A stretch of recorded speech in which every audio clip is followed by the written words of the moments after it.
La prise de sang, les analyses sanguines et tout ce qui nécessite que le sang soit extrait de la personne, ça n'annule pas le jeûne. Simplement, on va donner le même détail que le point précédent, à savoir que si la personne sait que ça va l'affaiblir ou elle doute de cela, eh bien ça va être détestable. Donc c'est mieux d'éviter que ce soit durant la période de jeûne, mais si c'est fait durant la journée de jeûne, ça n'annule pas le jeûne et celui-ci reste valide. Faire la hijama. La hijama, ou dans le langage moderne, la ventousothérapie ou la cupping thérapie, c'est une méthode pour se soigner qui était pratiquée du temps du prophète alayhi salatu wassalam, se soigner avec les ventouses.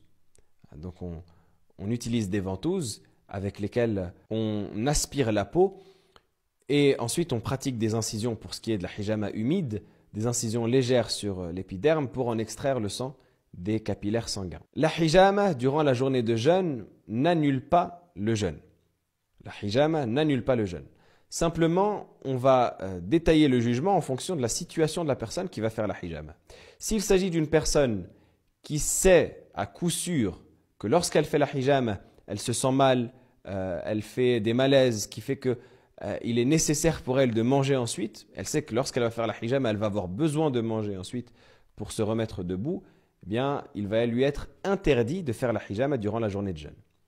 Si maintenant, elle ne sait pas exactement, il se peut qu'elle se sente mal, il se peut qu'elle ne se sente pas mal, elle ne sait pas exactement ce qui peut arriver avec la hijama, eh bien, il va lui être détestable de faire la hijama.